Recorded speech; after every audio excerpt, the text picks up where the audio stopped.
Well, today we're going to learn about handling exceptions or errors using try and except code block. So here in the Spider IDE, I'm just going to create a sort of program which will simply accepts the input from user and it will print that. Okay, so that thing I'm going to ask user to enter the age. Enter your age here. All right, and once that is entered, I need to convert that into numbers. I will convert that into numbers and then I will store that in a variable. So you see over here, I just need to make it int. All right, so here I'm just asking to enter the age over here. I'm converting that into integer and storing it in a variable, and then I will print that variable. Print, and I will simply say your age is this, and here I will just take the age number. Okay, and when I execute this particular patch, what happens? It asks me to enter the age, so I enter 5. I'm not going to tell you my correct age, so this is here. So you see it says your age is this. Now let me execute this program once again. This is executed, and instead of entering the age, let's say by mistake I enter the character value. What will happen? So you see this kind of disaster. To avoid this thing, we use the try and except block, right? So what we're gonna do is we're gonna ask Python to try this particular program, right? To try this particular patch. When you do so, Python also expects from you to tell him or her or it that what to do just in case if this given instruction does not work. So for that we use the except block, and in that you're gonna say Python, if this does not work, simply say that the entered value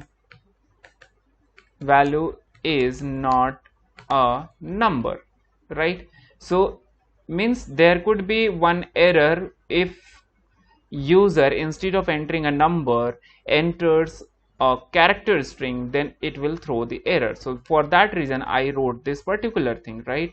So I will just execute this part, and what happens, let's see. If I enter any character over here, it simply says the entered value is not a number. All right, so this is how we use try and except to keep the things going. So if this is printed, like I just said, that keep the things going, so what we can do is we can again ask it to print this particular part, right?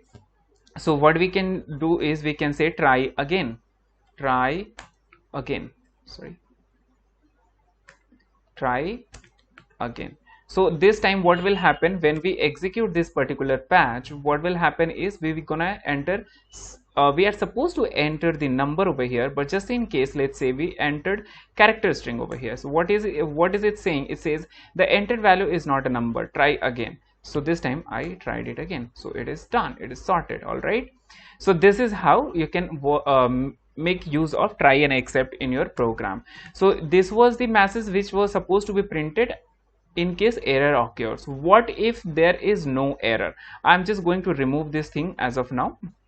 So if there is no error, what is it that we want is we can use else statement to print a message when everything goes right. So in that case, what we want to say is we want to say your age is this, and over here we will simply take the age number, right? Now let's run this particular thing. If I enter age over here, a number over here, it simply says your age is 7. Let's run this again. And when you enter character string, sorry, just in case if you are entering character string over here, it says the entered value is not a number. So it is pretty simple to do this. So this is how you can make use of try and except and else statement. There is one more block which is called finally, right? You can use this block as well. We use this to enter a message which will be printed in any case, no matter if it gives an error or if it gives no error. All right, in any case it will print that. Either you can put a print statement, or you can put whatever you want which needs to be processed. In any case, whatever happens in this block, that particular statement, if you want to be executed in any case, then you will put that in finally thing. So here I just want to put finally, it's the end, it is the end, right? So I want to execute this particular thing. Let's run this again, right? So when I execute that part, I will just execute this part once again, right? So here if I enter a number, what happens? Your age is 8, it is the end. Now it's the end, this is done, right? Now let's execute this once again, and this time I'm entering the character string. So what happens? The entered value is not a number, it is the end.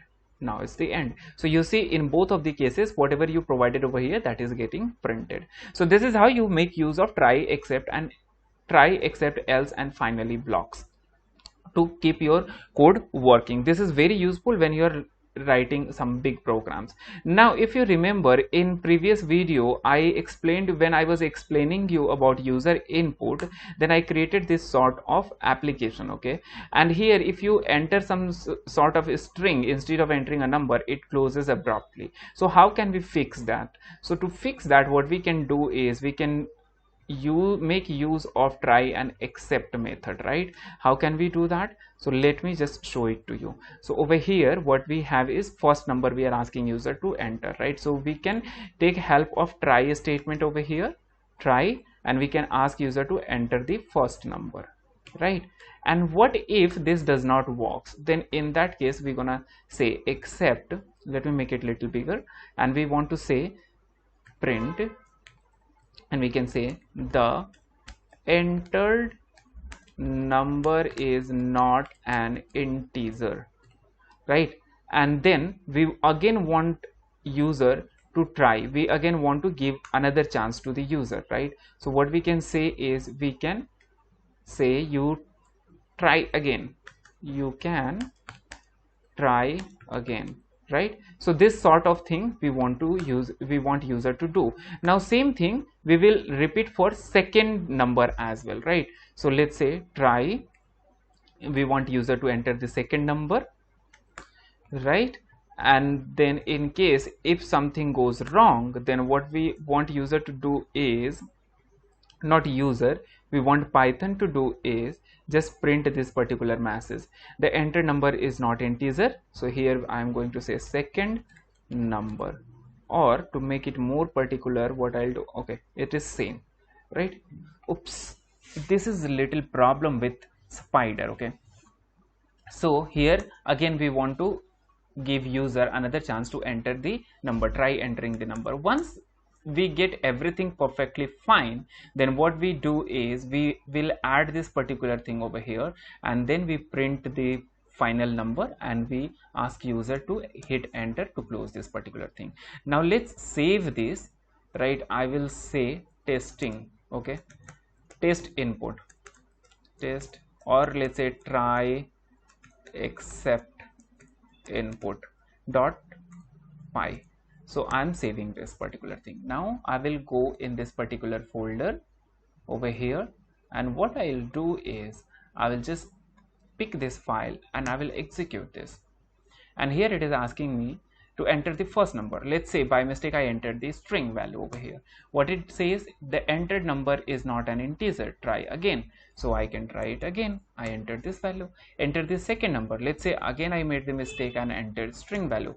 So again it says to try again. So I entered the value, and here it says the sum of number is 143, hit enter to exit. So I hit enter. So this is how you can make use of try and except method in your codes, and you can make it very effective and you can keep it running.